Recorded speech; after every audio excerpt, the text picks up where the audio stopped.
ప్రతి సంవత్సరం జనవరి 24న భారతదేశం జాతీయ బాలికా దినోత్సవం జరుగుతోంది.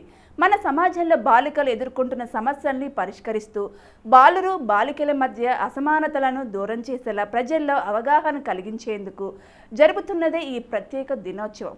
కేంద్ర మహిళా శిశు సంక్షేమ శాఖ ఈ దినోత్సవాన్ని ఘనంగా నిర్వహిస్తుంది. ఈ సందర్భంగా బాలికలకు ఉండే హక్కులు, విద్య, ఆరోగ్యం, పోషకాహారం వంటి అంశాలపై అవగాహన కలిగిస్తూ దేశంలో బాలికలను ముందుకు నడిపించేందుకు గట్టిగా ప్రయత్నిస్తుంది.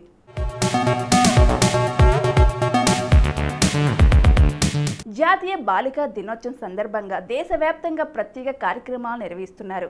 అవగాహన సదస్సులు జరుగుతున్నాయి. అలాగే బాలికల సంఖ్యను పెంచేందుకు ఏం చేయాలో వివరిస్తున్నారు. బాలికలకు తగిన రక్షణ, ఆరోగ్యకర వాతావరణం కలిగించేందుకు ఎలాంటి చర్యలు చేపట్టాలో చర్చిస్తున్నారు.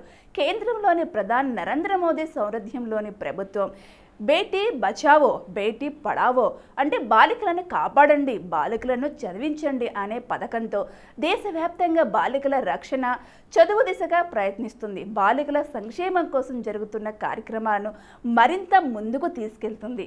హర్యానాలోని పానీపట్లో 2015లో ఈ పథకాన్ని కేంద్రం ప్రారంభించింది. దీనికి 100 కోట్లు కేటాయించింది.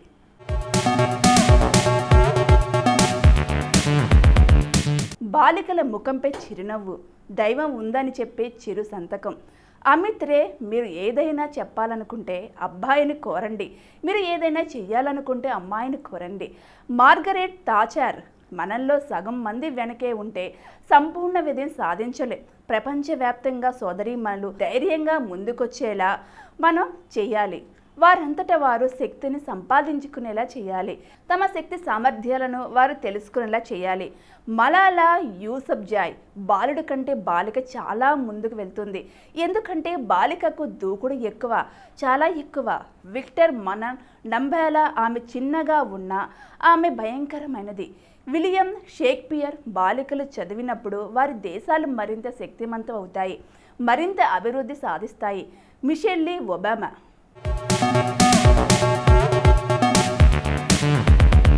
ప్రతి ఏడు జనవరి 24న ఇంటర్నేషనల్ ఎడ్యుకేషన్ డేను జరుపుకుంటారు.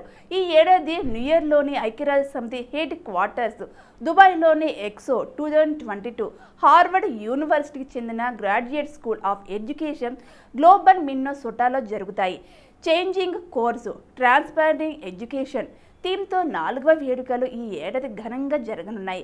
ఐక్యరాజ్య సమితి జనరల్ అసెంబ్లీ విద్య ప్రాముఖ్యతను సూచించడానికి ప్రతి ఏటా అంతర్జాతీయ విద్యా దినోత్సవాన్ని జరుపుకోవాలని 2018 డిసెంబర్లో ప్రకటించింది.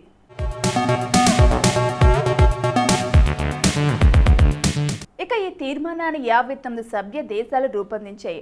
అందరికీ సమానమైన నాణ్యమైన విద్య అందించడానికి, పరివర్తనాత్మక చర్యలకు మద్దతు తెలపడానికి కలిసినట్టుగా దీన్ని రూపొందించారు. సమాజంలో విద్యకున్న ప్రాముఖ్యత మరి ఏ ఇతర రంగానికి లేదనడంలో అతిశయోక్తి లేదు. విద్య అనేది వృద్ధి, పురోగతి నిర్ధారించడానికి ఉపయోగించబడే కీలక సాధనం. అయితే దురదృష్టవశాత్తు అందరికీ నేడు సమానమైన విద్యావకాశాలు కరువయ్యాయి.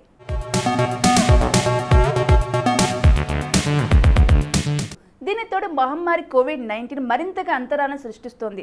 ప్రస్తుతం కోవిడ్ను ప్రపంచవ్యాప్తంగా వెలుగుతాండవం చేస్తున్న తరుణంలో దాదాపు అన్ని దేశాల్లో పాఠశాలలు, విశ్వవిద్యాలయాలు, ఇతర విద్యాసంస్థల మూసివేత కారణంగా పూర్వంపై సఖ్యంగానే అంతరం ఏర్పడుతుంది. ఆన్లైన్ విద్య కొంత వెసులుబాటు అందించినా పూర్తి స్థాయిలో విద్యార్జనకు దోహదపడడంలో వెనుకబడే ఉందని చెప్పడంలో అతిశయోక్తి లేదు. ఇక మన దేశంలోనైతే జాతీయ విద్యా దినోత్సవాన్ని మొదటి విద్యా మంత్రి మౌలానా అబ్దుల్ కలాం ఆజాద్ జన్మదినాన్ని పురస్కరించుకొని నవంబర్ 11న జరుపుకోవడం పరిపాటి. ఆజాద్ మహిళా విద్య కోసం ఎంతో కృషి చేశారు.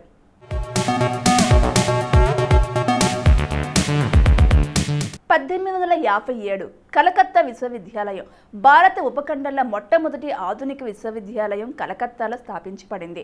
1950 జనగణ మన అధినాయక జై హే భారత జాతీయ గీతం హోదా పొందింది.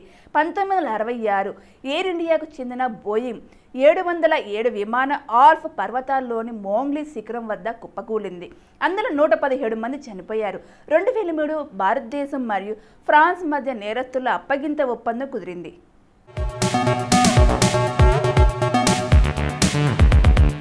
2011 మాస్కోలోని డోమోడెడోవో అంతర్జాతీయ విమానాశ్రయంలో జరిగిన ఆత్మాహుతి దాడిలో 37 మంది మరణించారు. 2012-17 సంవత్సరాల్లో మొదటిసారిగా స్పెయిన్ నిరుద్యోగ స్థాయి 5 మిలియన్లను దాటింది. 2013 సెర్బియా టెన్నిస్లో నోవాక్ జోకోవిచ్ ప్రత్యర్థి ఆండీ ముర్రేపై కొన్ని విజయాలు సాధించాడు మరియు ఆస్ట్రియన్ ఓపెన్లో పురుషుల సింగిల్స్కు గెలుచుకున్నాడు. 2014 యుఎస్ పోస్టల్ సర్వీస్ తపాలాలో రేటును పెంచడానికి చొరవ తీసుకుంది. ఇది గత డిసెంబర్లో ఆమోదించబడింది మరియు ఫస్ట్ క్లాస్ తపాలా భాగాన్ని 46% నుండి 49% పెంచారు.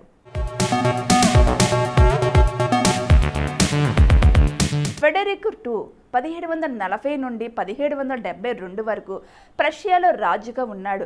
మరి 1772 నుండి 1786లో మరణించే వరకు ప్రషియా రాజుగా ఉన్నాడు. సీలెస్ సైనిక యుద్ధాలలో అతని అత్యంత ముఖ్యమైన విజయాలు ఉన్నాయి. ప్రషియన్ సైన్యం యొక్క అతని పునర్వ్యవస్థీకరణ, పోలాండ్ యొక్క మొదటి విభజన మరియు కళలు మరియు జ్ఞానోదయం అతని ప్రోత్సాహం. 1772లో పోలిష్ లిథువేనియన్ కామన్వెల్త్ నుండి రాయల్ ప్రుసియాను స్వాధీనం చేసుకున్న తర్వాత ప్రషియాలో రాజుగా పేరు పొందిన చివరి హోయెన్జోలెన్గ్ చక్రవర్తి ఫ్రెడరిక్ ప్రుసియా తన భూభాగాలను బాగా పెంచుకుంది మరియు అతని పాలనలో ఐరోపాలో ప్రధాన సైనిక శక్తిగా మారింది. అతను ఫెడరిక్ ది గ్రేట్ అని పిలువబడ్డారు మరియు వరల్డ్ ఫ్రిడ్జ్ అనే మారుపేరును పొందాడు. ఫెడరిక్ జనవరి 24, 1712న జన్మించారు.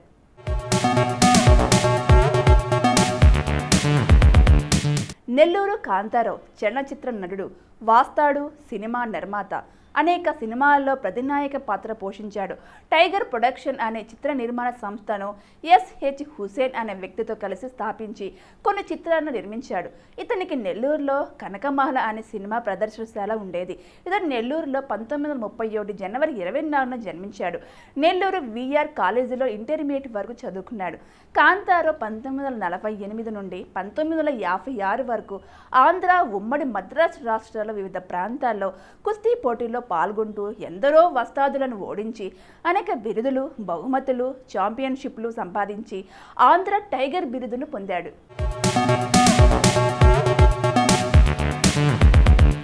రియా సేన్ ఒక భారతీయ నటి, మోడల్. బాలీవుడ్ బ్యూటీగా పేరున్న ఆమె హిందీతో పాటు బెంగాలీ, తమిళ చిత్రాల్లో నటించారు.